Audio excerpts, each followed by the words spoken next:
নমস্কাৰ সুন্দৰ দিনৰ কামনাৰে সকলোলৈ শুভেচ্ছা জ্ঞাপন কৰি মই পাঠ কৰিবলৈ আগবাঢ়িছোঁ মোৰ উপন্যাস মুদ্ৰাভিৰ ৮ নং খণ্ডৰ দ্বিতীয় ভাগটি।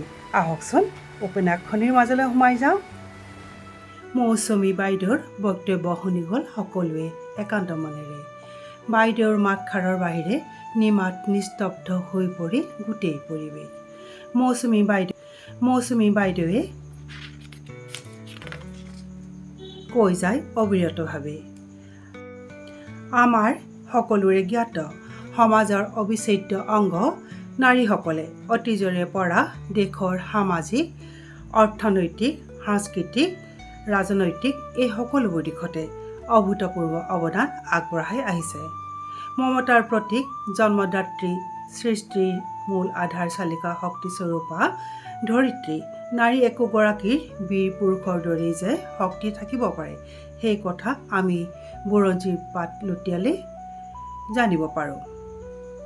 সাধাৰণতে একোখন ঘৰৰ শ্ৰীবৃদ্ধি, শান্তিময় বাতাবৰণ আৰু সন্তানৰ স্বভাৱ চৰিত্ৰ এই সকলোবোৰ নিৰ্ভৰ কৰে মহিলাগৰাকীৰ স্বচ্ছ আদৰ্শ আৰু নৈতিক মনোবলৰ ওপৰতহে। তেনেদৰে আমি দেখা পাওঁ সমাজ একোখনো সুশৃংখল ৰূপত আগবাঢ়ি যাব পাৰে নাৰী একোগৰাকীৰ সুসংগঠিত কাৰ্যপন্থাৰ বাবেহে। যথাৰ্থতে সমাজত মহিলাৰ মৰ্যাদা আৰু স্থানৰ দ্বাৰাহে এটা জাতিৰ মানদণ্ডৰ পৰিচয় পাব পাৰি। অৰ্থাৎ মহিলা সবলীকৰণেহে সমাজ কৰি তুলিব পাৰে সমৃদ্ধিশালী। তথাপিও আজি দিনক দিনে বাঢ়িহে আহিছে নাৰীৰ ওপৰত অমানৱীয়তা। নাৰীসকল বাদেই বৃদ্ধা কণমানি শিশুকো ধৰ্ষণ কৰি পুখুৰীলৈ দলিয়াই দিছে। ধৰ্ষিতা হোৱাৰ দিশতো আকৌ একাংশই নাৰীকে জগৰীয়া কৰি নাৰীৰ সাজ পোছাকৰ প্ৰসংগটোহে টানি আনে।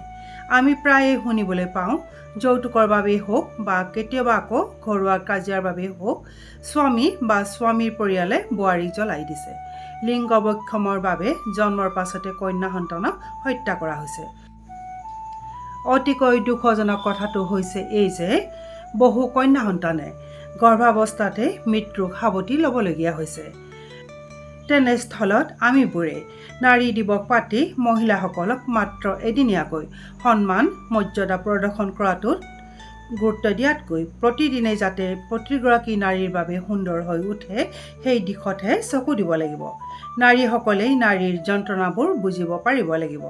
নিজৰ ভৰিত থিয় দি হৈ উঠক প্ৰতিগৰাকী নাৰীয়েই সবল আৰু সাহসী। সকলোলৈ পুনৰবাৰ সেৱা জনাই মোৰ বক্তব্য সামৰিছোঁ। কোমল মনা মৌচুমী বাইদেউ আজিকালি যেন আগতকৈ হৈ উঠিছে বহু দৃঢ়মনা। প্ৰকৃততে পৰিস্থিতিয়ে সকলোবোৰ বাধ্য কৰায়। স্পষ্টবাদী ৰূপে কোৱা তেওঁৰ কথাবোৰতেই সেয়া জ্বলন্ত প্ৰমাণ। সিদিনাখন ফোনত মৌচুমী বাইদেউৰ সৈতে হোৱা কথাৰ প্ৰসংগতো বাইদেৱে দৃঢ়ভাৱে কথাবোৰ কৈছিল। তেওঁ কৈছিল, বুজিছা মুদ্ৰাভি, মই কাকো আমনি নকৰাকৈ জীয়াই আছোঁ, কিন্তু জানি শুনিও বিশেষকৈ কেতিয়াও কোনো কামতে নলগা মানুহ কিছুমানে আনৰ জীৱনৰ কথাবোৰ চৰ্চা সমালোচনা কৰি নিজৰ পৰিচয় দিয়ে। বুজিছা, খং উঠাতকৈ সেইসকললৈ মোৰ পুতৌহে হয়। আজিকালি মই এইবোৰত একেবাৰেই গুৰুত্বই নিদিওঁ।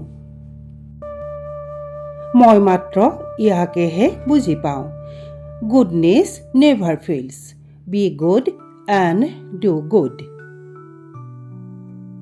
মৌচুমী বাইদেউৰ কথাবোৰত বহু যুক্তি আছে। সঁচাকৈ ভাল কৰ্মৰ মূল্য আছে। ভাল হ'বলৈ চেষ্টা কৰিব লাগে আৰু ভাল কৰ্ম কৰি যাব লাগে। মহিলাসকলে ঘৰখনৰ শ্ৰীবৃদ্ধিৰ বাবে, শান্তিময় বাতাবৰণৰ বাবে, ঘৰখনৰ মংগলৰ বাবে বহু কথাই এৰা ধৰাৰ মাজেৰে চলিবলগীয়া হয়। এই গুণৰ অধিকাৰী হ'ব পৰাটো খুবেই ভাল কথা। কাজিয়া পেচাল কৰি থকা ঘৰখনত লক্ষ্মীয়েও বাস নকৰে। সেয়েহে হয়তো লম্ফ জম্ফ কৰি নিজকে ওপৰত ৰখা পতিদেৱক যুক্তি থকা কথাবোৰ নোকোৱাকৈ সহ্য কৰি থাকে বহুজনীয়ে। কিন্তু কেতিয়াবা আকৌ শুনিবলৈ পোৱা যায় পত্নীয়েহে পতিক কৰি আহিছে এনেধৰণৰ বহু অন্যায়। নিজৰ মানুহজনক কেটেৰা জেঙেৰা মাৰপিট কৰি গোপনে কৰি আহিছে বহুতো বেয়া কাম। আজিকালি সহজলভ্য হৈ পৰা পৰিৱেশ প্ৰদূষিত কৰি তোলা এইবোৰ কূটনীতিবিদবোৰক চিনাক্ত কৰি সজাগ কৰাটো নাৰী দিৱসৰে আন এক গুৰুত্বপূৰ্ণ ব্যতিক্ৰমী পদক্ষেপ হ'ব লাগিব। এই শ্ৰেণীটোৰ বাবেই সতেজ বতাহজাক বিষাক্ত হৈ উঠিব পাৰে।